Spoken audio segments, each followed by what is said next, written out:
Est-ce qu'il faut envoyer de l'argent à un cousin? Oui, voilà. Ça, je dis non. Ok. Je ne dis pas qu'il faut pas investir. Si vous avez une bonne idée, vous pouvez venir investir. Mais si vous investissez, vous devez être sur place. Voici Guillaume. Interviewé il y a quelques mois, tu t'en rappelles? Il est aujourd'hui de retour avec plein de nouveaux projets et avec tout autant d'ambition. Confession sans langue de bois, échec, nouveaux projets, il ne s'arrête pas. Et on aime ça. Regardez la vidéo jusqu'à la fin et dites-nous ce que vous en pensez.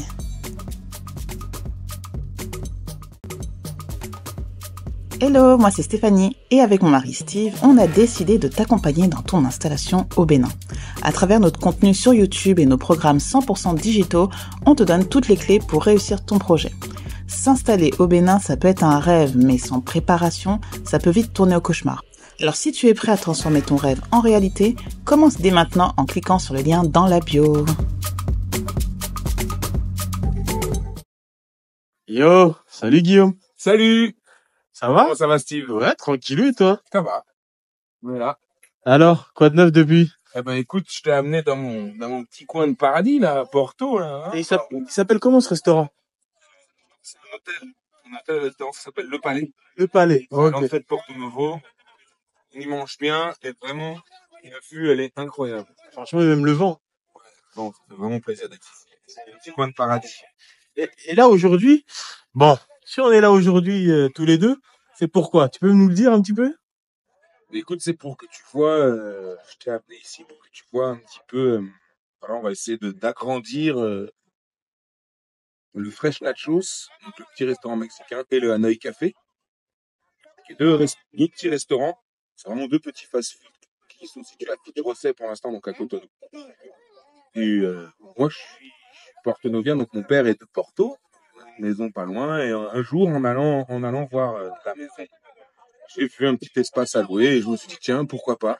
Et puis j'avais dans l'idée de faire une chaîne voilà, de Hanoi Café et de Fresh Nachos. Donc, Hanoi Café, c'est plutôt de la restauration asiatique. Et Fresh Nachos, c'est plutôt mexicain. Voilà. Voilà, j'ai comme idée d'exporter un peu ce concept de on va dire, food court. Et voilà, donc j'ai trouvé l'espace que vous allez sûrement voir dans les vidéos. Et je me suis dit, avec un loyer pas très cher, je me suis dit, ben, les bancos, on essaie de faire quelque chose ici. Là, si je comprends bien, parce que là, tu nous as parlé du Fresh à Figueroa. Donc, le Fresh à Figueroa, ça fait combien de temps que tu l'as? Et t'en es plutôt satisfait ou pas? Oui, oui, je suis très satisfait, j'ai une bonne équipe. J'ai une bonne équipe là-bas, les plats sont bons, la nourriture est vraiment bonne. Je t'invite à essayer en tout cas. Et non, la nourriture est vraiment bonne, j'ai plutôt que de bons retours des clients. Les clients sont plutôt contents. Et surtout, ce qu'on a réussi à faire là-bas, c'est que on a réussi à maintenir la régularité de la qualité des produits. Donc, c'est-à-dire que voilà, vous pouvez venir un lundi, un mardi, un vendredi, ce sera toujours le même goût. Et venez le mois d'après, ce sera toujours le même goût. Et si je dis ça, c'est que c'est pas facile. Voilà, ici, des fois, on va quelque part, on revient 2 semaines après, c'est pas exactement la même chose. Mais au Fresh Nachos, vraiment, on a réussi à être régulier sur la qualité. Donc, ça, c'est quelque chose de. Et je me dis que l'exporter, on va voir, hein, on va voir ce que ça donne ici à Porto Novo, parce que si j'ai que des conseils, je serais jamais venu ici à Porto. Tout le monde dit qu'il n'y a rien ici, que c'est mort Porto. On va voir, on va bien voir, on va tester, on va essayer, on va voir. Prendre des risques dans la vie. On va essayer d'abord ici, et puis après, pourquoi pas peut-être à Tagali, à Ouida, on verra bien où on va. Et déjà, premièrement, quand tu as décidé d'ouvrir, parce que je pense qu'il n'y a pas d'autres Mexicains sur Cotonou. Non. Ou en tous les cas, à l'époque, il n'y avait pas d'autres Mexicains. Non, il n'y en a toujours pas. Il y en a toujours Il n'y en a pas? toujours pas, on est les seuls. Ouais. Ça veut dire que la première fois que tu as voulu ouvrir à Figueroa, euh, c'était quoi les avis des personnes ou de ton entourage? On voulait faire quelque chose de nouveau, on voulait créer un concept. Donc, voilà, comme mon ami Alex Boulanoï Café, on a voulu faire quelque chose de différent. Donc on a beaucoup réfléchi à quelque chose qui se faisait pas à Cotonou. On s'est dit, bon voilà, le Mexique. On fait des quesadillas, des burritos, des nachos. C'est vraiment une nourriture que vous pouvez pas trouver ailleurs. Et puis, ça marche plutôt bien. Ça marche plutôt bien, les gens sont contents. Ils sont pas très élevés. Donc, on va essayer de vraiment retransporter le même schéma. Fresh Nachos, c'est un œil café. C'est-à-dire qu'indirectement, là, tu commences à créer une chaîne. Ça serait l'idée, c'est l'objectif en tout cas. Là, c'est pas encore une chaîne vu qu'on en a deux, donc on ferait un deuxième. Et après, si on va à Calabi, si on va à Ouida, si on va à Lomé, qui sait, là, on pourrait dire que c'est l'objectif d'ici 5 ans. Si d'ici ça marche, l'objectif c'est d'en faire 3 ou 4 d'ici 5 ans. Ouais. Et pour toutes les personnes qui vont écouter là aujourd'hui, euh, toi de base, t'es de la restauration ou pas pour toutes les personnes qui n'ont peut-être pas suivi ton parcours? Non, non, non, je suis pas, excusez-moi, je suis pas du tout de la restauration. Moi, je travaillais dans le social à la base C'est- en France, donc je travaillais avec les jeunes, je travaillais avec les enfants, avec la jeunesse. Donc, j'étais pas prédestiné à avoir un restaurant. J'ai eu une envie d'aventure à mes 27 ans et je me suis dit, allez, il faut que je parte quelque part. La France, je connais, je pourrais toujours y revenir. J'avais envie d'aventure et je me suis dit, bon, voilà, et que je parte et c'est pourquoi je suis venu au groupe Bénin. J'avais quand même quelques racines et je connaissais quand même un petit peu de monde. Mon père est ici, ma tante est ici. J'ai décidé de venir ici et d'ouvrir un bar. Alors, ça n'a pas été de tout repos, hein. Redonne le nom de ton bar, on sait jamais. Le Hein. complexe, avant ça s'appelait le Limbo et maintenant ça s'appelle le complexe. Et c'est vrai que on a eu des hauts, des bas. Pour l'instant, ça fait déjà 5 ans et on est toujours là. Et tu sais quoi? Je vais laisser aussi la possibilité, parce que tu m'as dit que tu as un gros événement qui arrive bientôt, la possibilité d'en parler, parce que là on parle du Fresh Nachos, mais aussi ce serait bien de parler de l'événement que tu as prévu au complexe. Eh ben, alors il y a déjà l'ouverture à Porto Novo. Je sais pas si la vidéo sortira avant, mais l'ouverture pour Porto Novo du Hanoï et du Fresh Nachos, ça sera pour début. Donc à la fin du mois d'avril. Donc ça va arriver très très vite. Pour toutes les personnes qui ne connaissent pas le complexe, je mettrai des petites vidéos de ce que c'est que le complexe, comme ça vous allez pouvoir voir. Et là, tu étais en train de me dire qu'il allait y avoir une soirée qui va être organisée bientôt. Et je voulais savoir c'était quoi déjà la thématique, c'était quoi le titre. Ouais, alors là, on va faire une petite soirée un peu exceptionnelle. Ça va être une soirée qui va s'appeler Osons parler d'amour. Et donc, ça va être une soirée avec une sexothérapeute qui va venir. Et ça va être une soirée débat, jeu, animation, voilà, mise en relation, ceux qui ont des questions, etc. Donc, ça sera le 2 mai, le samedi 2 mai, me semble-t-il, si je dis pas de bêtises, à partir de 20h30, voilà, jusqu'à minuit. Et puis après, la soirée continuera avec le DJ. On a aussi une soirée after work qui va être courant mai. Une soirée after work spécialement pour les secrétaires et les assistants. C'est la journée internationale des assistants et des secrétaires.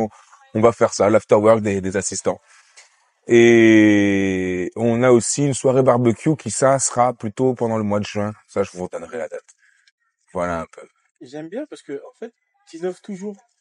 C'est-à-dire que à chaque fois, je vois que tu as de l'innovation, tu es toujours rempli d'énergie, et tu trouves toujours des soirées vraiment à thème qui font que c'est souvent plein le complexe. Donc j'espère vraiment que là, encore une fois, hein, vous allez tous venir, hein, n'hésitez surtout pas, n'oubliez pas les dates. C'est donc le samedi 2 ou 3 du mois de mai. On La mettra soirée pour les assistantes, je crois que c'est le 16 mai, il me semble. La soirée after work pour assistantes et secrétaires, ça c'est le 16 mai. On va faire une après-midi barbecue, ça sera en juin. Et on va faire une autre petite soirée très bientôt aussi pour la fin d'année, mais ça je ferai après la surprise. le coup tout à l'heure, on va montrer le fresh. Moi, je voulais savoir aujourd'hui, en termes de salariés, tes équipes, tout est complet ou pas ici à Porto, ou est-ce que tu recherches du monde? Parce que si tu recherches du monde, ce serait bien. Ouais, non, on recherche du monde. Il nous manque encore une gérante et un ou deux serveurs. Ok. Donc n'hésitez pas à faire appel à moi si jamais vous êtes intéressé. Donc, n'oubliez pas, hein, de toute façon, je vais vous mettre les coordonnées de Guillaume dans le descriptif. Donc, n'oubliez pas, si jamais vous recherchez, que vous êtes de Porto, bah, Guillaume vous recevra avec grand plaisir. Avec grand plaisir. Et la date d'ouverture du Fresh et Hanoï Café à Porto, début mai aussi. On va vous donner la date. Elle n'est pas encore calée, mais très bientôt ça va sortir. Ça veut dire que là, il y a tout qui sort en même temps. Ouais, ça va, tout va sortir en même temps. En tout cas, Fresh et Hanoï Porto, ça va sortir, ça va ouvrir ce mois-ci. Et toi, félicitations, parce que l'année dernière, tu m'avais parlé de Porto, et c'était encore un rêve. C'est-à-dire que tu me disais, oui, j'aimerais bien ouvrir à Porto, j'aimerais bien me délocaliser, pouvoir me développer. Et tu l'avais comme objectif, tu t'étais fixé comme objectif pour les fêtes de fin d'année, là, les bonnes résolutions, comme on dit, tu t'es fixé de pouvoir avoir fresh nachos à Porto. Là, on a quelque chose. On est à quelques jours, à quelques mois après, en tout cas quelques semaines, et ça n'a pas été facile. Comme tu l'as bien dit, je comptais ouvrir bien avant les fêtes de fin d'année 2024. Il y a eu du retard, il y a eu des petits soucis, des petits couacs, mais bon, lentement mais sûrement. Donc on y va plus lentement que prévu, mais ça va s'ouvrir. Donc je suis très content de ça. Après, moi, j'essaierai de montrer une fois que ce sera fini, hein. J'essaierai de revenir pour Ouais, manger. ouais. J'espère même être l'un de tes premiers clients. Mais ouais, pour l'ouverture, tu seras forcément invité. Donc voilà, on fera ça ensemble. On fera l'ouverture ensemble, ça c'est Avec sûr. grand plaisir, comme ça, même moi, j'essaierai de partager à la communauté. Et en tous les cas, un grand merci parce que tu nous as partagé beaucoup de choses très intéressantes et tu nous montres que finalement, avec de la détermination et aussi bien évidemment passage à l'action, on peut quand même réussir beaucoup de choses ici au Bénin.